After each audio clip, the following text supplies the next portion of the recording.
How's it going, guys? I thought I'd just give a little update on local Facebook sales.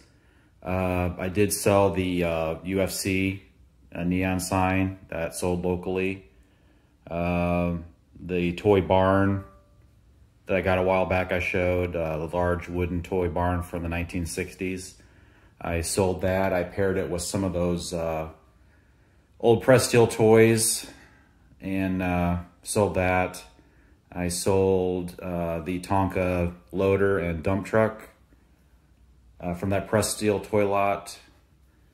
And I told you about listing these. I listed this locally, haven't got any offers yet. Some interest, but no bids. And then I listed this one on eBay. It has a $25 or $29 bid on it. That ends in a couple days.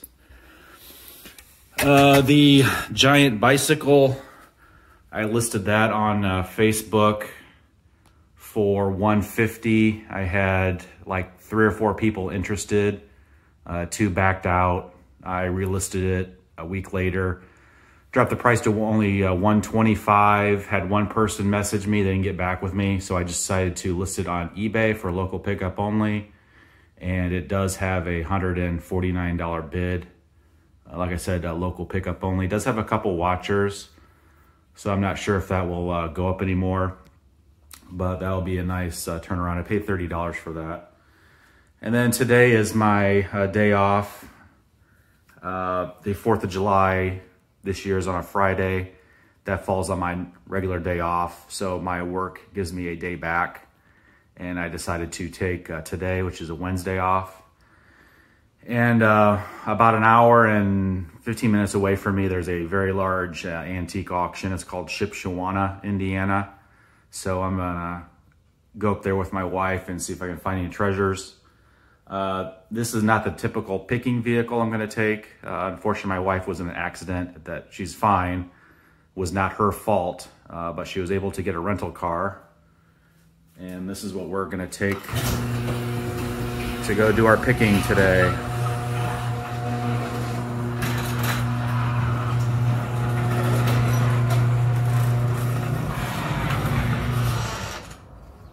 As you can see, she's a big Hello Kitty fan. So this is going to be our picking vehicle today. A 2000, I think it's a 19 Dodge Challenger. So obviously we're going to look for some smalls today, because not a lot of big things are going to fit in there. There is a Norton motorcycle sign there that's metal. I imagine that's going to go for a pretty penny, but I'm interested in that. There looks like to be some jewelry there, some watches, and some small flats of toys. And being Shipshewana, it's a pretty large auction, so I'm not sure exactly what else will be there. So once I get there, I'll show you some footage of inside. All right, we're off.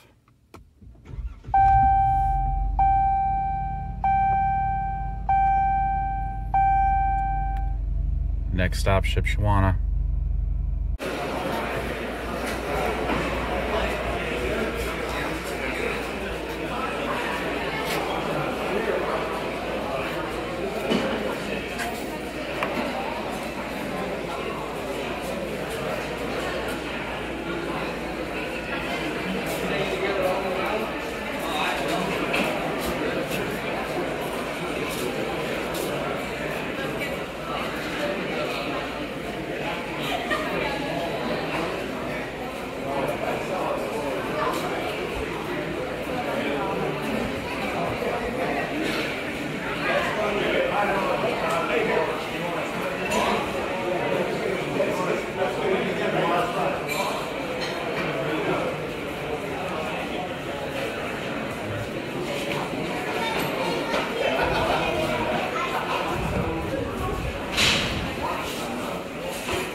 How's it going, guys? Back from the Shipshewana auction. Probably one of the least profitable trips I've ever been to, Shipshewana. Not a lot of stuff there that I typically buy. There was a photo of some watches online. When I got there, it looked like they were probably stolen, unfortunately. Not a lot of toys. There was probably 3/4 of the at capacity, so it wasn't full. Quite a few people there, being the holiday weekend, which kind of drove up the prices a little bit. But it was fun to get away. The flea market was actually open also. Unfortunately, Shipshewana has turned into not like an antique type flea market. A lot of stuff made in China, sunglasses, t-shirts, stuff like that. So the flea market itself really isn't any good. It's the auction where you can find most of the deals, good things. But this is what I picked up. I spent a total of $107, and pretty much everything was around $15 per flat. So I got these two customizing model kits. They are partially built, so have those. Paid a little bit higher than I wanted to on these. It's like this one, I probably get around 40-ish, 50 a high end. And the Buick, I'll probably maybe double my money, maybe get 30 tops on that. Might get a little bit more, just depends. I got this Jane Mansfield hot water bottle. This is the second one of these I've had. I had one probably 5 or 6 years ago, I think. I was kind of surprised that only this one sold for $15. These in really nice condition sell for close to over $100. So this one has some wear on it. Little spot right there. She does have her cap, which is a bonus. So probably 60 to 80 range maybe on that one. This is kind of a bad buy, I think. Saw both flats. These were under a table, and unfortunately I did not go through them very well. I planned on only spending $10 per box was my top end. And I did bid 15. One guy bid last minute, bid me up a couple bids. And I probably should not have bid past my limit. That's why you want to stay, if you have a limit, you want to stay to it. I might break even on these. Unfortunately, they're in not very good condition. Like I told you guys, I like to buy new old stock toys. I just went through these real quick and then moved on to the next lot of stuff I was looking at. Unfortunately, these, like 90% of these toys are the same toy. So they're all of this specific vehicle here. So, like I said, like to buy new old stock toys, but this was kind of a below average buy for me. So hopefully I can break even on those. No gold there, really. A lot of costume jewelry. And like I said, there was a couple wristwatches there in the pictures, but when I got there, I could tell they were probably stolen. They were sitting out on a table, and there's hundreds of people there, so I guarantee they were stolen. Also, the Norton motorcycle sign was not there, so I don't know if the dealer sold it before the auction started. But I was really disappointed that the Norton motorcycle sign was gone.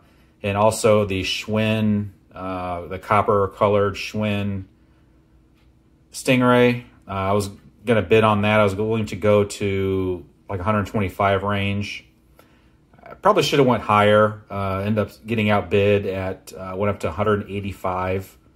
I think it's still a good deal on that bike. If you would, like I said, strip it.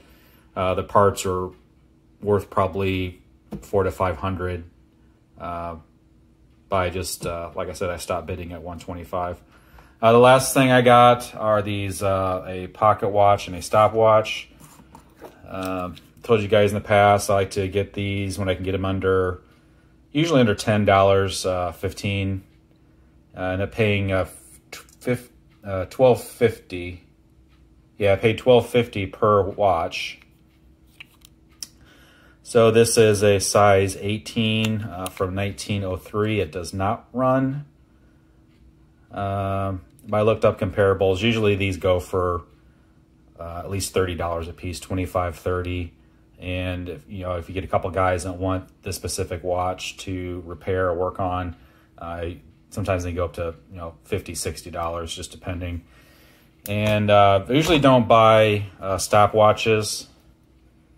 This one partially runs. It does need some work. It will go a couple seconds and it'll stop. But I bought it because it's a military stopwatch. So probably not tremendous value on this, probably 20 to 30 range maybe. So there's the movement.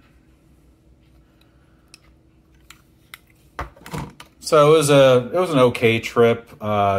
Being the holiday weekend, I don't think there's a lot of stuff going on. There's an estate sale on Friday that's about an hour away. I was told it was pretty good. I'm not sure if I'll be able to attend that or not. So if there's any other sales that pop up over this weekend, I'll shoot another video. Again, thank you guys for watching, and I'll see y'all next time.